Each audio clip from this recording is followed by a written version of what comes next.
అట్లాగే పిన్నెల్లి రామకృష్ణారెడ్డి మీద కూడా చాలా సచ్చీలుడని, ఎటువంటి గొడవలకు వెళ్ళడని మాట్లాడుతూ ఉన్నాడు సజ్జలాడు.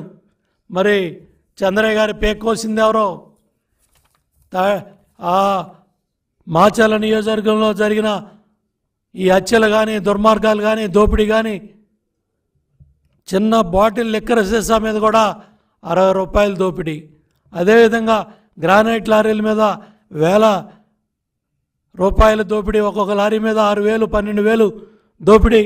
వ్యవస్థలన్నీ కూడా భ్రష్టు పట్టించి ఏ విధంగా ఒకప్పుడు ఎక్కడో బయట ప్రాంతాల్లో బీహార్లో వినేవాళ్ళం, అటువంటిది వాళ్ళ మాచర్లో మీ వైసీపీ ప్రభుత్వ అధికార దాహానికి వ్యవస్థల్ని భ్రష్టు పట్టించి ఎట్లా నాశనం చేశారో మాచర్లో ఒక సజీవ తార్కాణం. ఇదొక ఉదాహరణ. ఇదే చాలా ప్రాంతాల్లో చేశారు. వీటన్నిటికి కూడా జగన్మోహన్ రెడ్డి వాళ్ళ నాయకులు సమాధానం చెప్పాలి. మీరు ఎక్కడ ఏ కలుగుల్లో ఉన్నా బయటికి లాక్కొస్తాం, అన్నిటికీ మూల్యం చెల్లించుకోవాలి.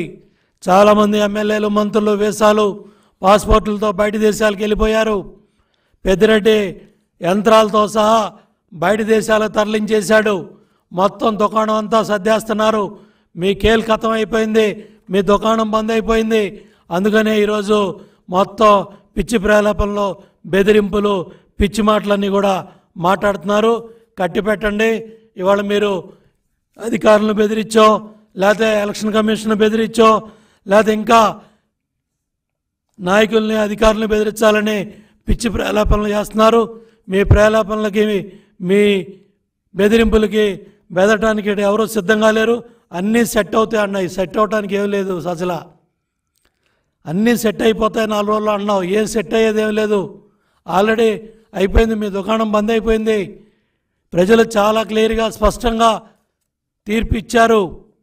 ఇవాళ మీరు ఎన్ని ఏడుపులు శోకాలు పెట్టినా వాస్తవాలను కట్టిపెట్టలేరు.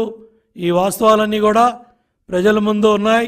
మీరు చేసిన అరాచకాలు, మీరు దోపిడీ, మీ దుర్మార్గాలు అన్నిటికి కూడా లెక్కగట్టారు. మండు టెండర్లను కూడా లెక్క పెట్టకుండా ఇవాళ దేశ విదేశాల నుంచి, ఖండాంతరాల నుంచి వచ్చి ప్రతి ఒక్కళ్ళు కూడా, మొన్న ఒక విలేజ్లో, గ్రామంలో చెప్తా ఉన్నారు, దుబాయ్ నుంచి 10ంటికి పిల్లవాడు వచ్చి ఓటేసి మళ్ళీ 4ంటికల్లా దుబాయ్ వెళ్ళిపోయాడంటే ఏ విధంగా దేశ విదేశాల్లో చదువుకున్న యువత మొత్తం ఎట్లా బయటకు వచ్చి ఓటేశారు అర్థమవుతూ ఉంది. మొన్న ఇంజనీరింగ్ కాలేజ్, 3 ఇంజనీరింగ్ కాలేజీల్లో ఏ విధంగా యూత్ ఓటేశారని వాళ్ళు విచారణ చేసుకుంటే 70 నుంచి 80% యూత్ ఇవాళ కూటమికి ఓటేశారు. ప్రతి ఒక్క యువకుడు కూడా మార్పు కోరుకున్నాడు. ప్రతి ఒక్క ఓటర్ కూడా మార్పు కోరుకున్నాడు. ఎస్సీ, ఎస్టీ, బీసీ, మైనార్టీ, మహిళ, రైతు కూలీ అన్ని వర్గాలు కూడా మండు టెండను కూడా లెక్క పెట్టకుండా ఉదయం నుంచి అర్ధరాత్రి వరకు క్యూ లైన్లో ఉండి మండు టెండను కూడా లెక్క పెట్టకుండా మీరు ఎన్ని అరాచకాలు చేసినా, ఎన్ని దుర్మార్గాలు చేసినా అన్నిటికీ తట్టుకొని మీ రాళ్ల దబ్బులేంటి, మీ అరాచకాలేంటి, మీ ఆ రోజు చేసిన దుర్మార్గాలేంటి అన్నిటికి కూడా సమాధానం చెప్పారు. తెనాల్లో కొట్టిన ఓటరే, ఆ చెంపదెబ్బే మీకు దేశం అంతా ఇవాళ మీ కళ్ళే చూసింది. అదేవిధంగా ఈవీఎంలో కట్టిన మీ ఎమ్మెల్యే అరాచకాన్ని దేశం అంతా చూసింది. జగన్మోహన్ రెడ్డి అన్న దేశం అంతా మన కళ్ళే చూస్తుందన్నావు. ఆల్రెడీ దేశం అంతా మీ అరాచకాలని, మీ కుట్రల్ని చూశారు. ఇప్పుడు కన్నా కట్టి పెట్టండి, పిచ్చివాగుడు మానేయండి. సజ్జల రామకృష్ణారెడ్డి కూడా భార్గవ్ రెడ్డిని కంట్రోల్ చేసుకో. ఇంకా పిచ్చి ఆలోచనలు, మా ఆరోగ్యాలు బాగోలేవని మా మీద పడి ఏడుస్తా, ఇంకా సోషల్ మీడియాలో పోస్టులు పెట్టి మీ పైచాచిక ఆనందాన్ని, మీ దుర్మార్గాల్ని ఇంకా మీరు బట్టబయలు చేసుకుంటున్నారు. అవన్నీ కూడా కట్టబెట్టండి. రంగనాయకమ్మ గారి మీద పెట్టిన సోషల్ మీడియా పోస్టు దగ్గర నుంచి ప్రతి మహిళ మీద, ప్రతి చెల్లి మీద, ప్రతి తల్లి మీద మీరు పెట్టిన సోషల్ మీడియా పోస్టులు కానీ, ప్రతి కార్యకర్త మీద, నాయకుడి మీద, ప్రజల మీద మీరు చేసిన పైచాచిక దాడులన్నిటికి కూడా మూల్యం చెల్లించుకోవాలి. చట్టం తన పంతాన్ని చేసుకెళ్తుంది. ఏ కలుగుల్లో ఉన్నా లాక్కొస్తాం, అన్నిటికీ సమాధానం చెప్పిస్తాం.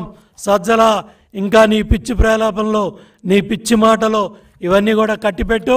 అన్నిటికీ సమాధానాలు ఉంటాయి. మేము చేసేది వైల్డ్ ఆరోపణలు కాదు, ఉన్న వాస్తవాలను చెప్తున్నాం. మేము టెర్రరైజ్ చేసే పరిస్థితి లేదు. రేపు ఎన్నికల ఫలితాలు వచ్చిన తర్వాత మీరే టెర్రరైజ్ అవ్వబోతున్నారు. దేశం ఉలిక్కిపడద్దు అన్నాడు జగన్మోహన్ రెడ్డి. ఇప్పుడు ఆల్రెడీ లండన్లోనే ఉలిక్కిపడి టీవీలు పాల్గొడుతున్నాడని తెలిసింది. కాబట్టి ఇంకా ఈ పిచ్చి ఆలోచనలు పిచ్చి మాటలు మానేయమని చెప్పి సజ్జల రామకృష్ణారెడ్డిని హెచ్చరిస్తూ ఉన్నాను.